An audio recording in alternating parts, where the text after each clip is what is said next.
আসসালামাইকুম beauty and cooking রেসিপিতে সকলকে স্বাগতম জানাচ্ছি বন্ধুরা। আপনারা কখনো কি পেঁপে সামা খেয়ে দেখেছেন? অনেক ধরনের সামা তো খেয়ে দেখেছেন।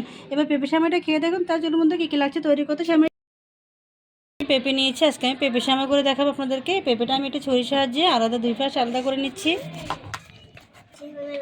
বন্ধু। পেঁপেটা আমি আলাদা করে নিয়েছি। এবার আমি একটা ভেজিটেবল পিলারের সাহায্যে খোসাটা ছাড়িয়ে নিচ্ছি। এটা একটা সুবিধা আছে, একটা সাইডে আমি খোসা ছাড়াতে পারবো, একটা সাইডে সামার মতো করে তৈরি করে নিতে পারবো। তো বন্ধুরা আমি খোসাটা ছাড়িয়ে নিচ্ছি। বন্ধুরা পেঁপেটি আমি খোসা ছাড়িয়ে নিয়েছি। এবার আমি একটা সাইড রেখে দিচ্ছি, একটা সাইডের প্লেট নিয়েছি। এই অংশ দিয়ে আমি শ্যামার মতো করে তৈরি করে নিচ্ছি। দেখুন বন্ধুরা, দেখতে কত সুন্দর হয়েছে। এগুলো সুন্দর মতো শ্যামার মতো করে পড়তেছে এক একটা। এভাবে আমি প্রত্যেকটা পেঁপে গ্রেড করে নিচ্ছি। বন্ধুরা আমি শ্যামাগুলো তৈরি করে নিয়েছি। দেখুন দেখতে কতটা সুন্দর হয়েছে, একদম চিকন চিকন শ্যামার মতো করে হয়েছে। এই পিলারটা আপনারা যে কোনো কুকারের দোকানে পাবেন। এটা আমি দারাজ থেকে কালকে অর্ডার করে নিয়েছিলাম। তো বন্ধুরা আমার রেডি হয়ে গেছে। এবার চলে যাচ্ছে, এগুলো আমি ভাবে দিয়ে নিব। পানি গরম হতে দিয়েছি। এখানে আমি শ্যামাটাও পরিষ্কার করে নিয়েছি। পেঁপের এটা আমি সেদ্ধ করে নিব, একটু ভাপে দিয়ে নিচ্ছি। এটা আমি 10 মিনিট সময় নিয়ে এগুলো ভাপে দিয়ে নিব।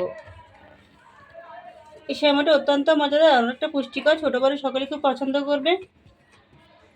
ঢাকনা দিয়ে এটি ঢেকে দিচ্ছি, আমি সেদ্ধ করবো 10 মিনিট ধরে। পেঁপেটা সিদ্ধ হয়ে গেছে, আমি একটু খুন্তি দিয়ে দেখিয়ে দিচ্ছি আপনাদেরকে। এটা আমি চুলা থেকে নামিয়ে নিব, নামিয়ে ঠান্ডা পানি ঝরিয়ে নিব। এরপর আমি শ্যামাটা তৈরি করে দেখাবো আপনাদেরকে। আচ্ছা, এবার আমি এখানে দিয়ে দিচ্ছি দুটি তেজপাতা দিয়ে দিচ্ছি বন্ধুরা, দিয়ে দিচ্ছি এখানে। আর দিয়ে দিচ্ছি কয়েকটি 7-8টি মতো কিশমিশ দিয়ে দিচ্ছি আমি এখানে।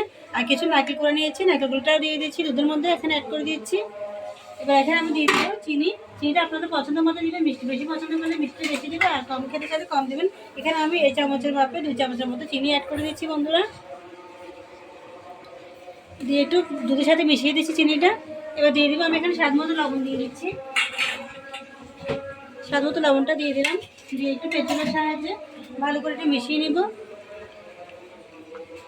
এবার আমি যেটি আগে থেকে আমি পেঁপেগুলো সেদ্ধ করে রেখেছিলাম বন্ধুরা, এটা আমি পানি ঝরিয়ে রেখেছি। এবার এটা এখানে আমি অ্যাড করে দিব। এখানে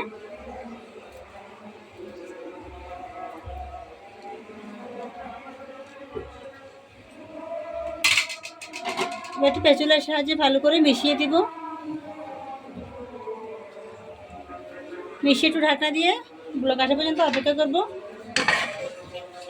প্রায় হয়ে গেছে। এবার আমি একটু পেঁচুলার সাহায্যে একটু নেড়ে দিব। এখানে আমি একটু দিয়ে দিচ্ছি, এখানে আমার 2 চামচের মতো ঘি আছে, ঘিটা দিয়ে দিচ্ছি। আর দিয়ে দিব আমি এখানে 1 চামচের মতো গুঁড়ো দুধ দিয়ে দিচ্ছি। দুটো যত বেশি দেবেন শ্যামাটা তরকারিতে অত্যন্ত মজাদার হবে। দিয়ে দিচ্ছি আমি 1 চামচের মতো গুঁড়ো দুধ অ্যাড করে দিচ্ছি এখানে।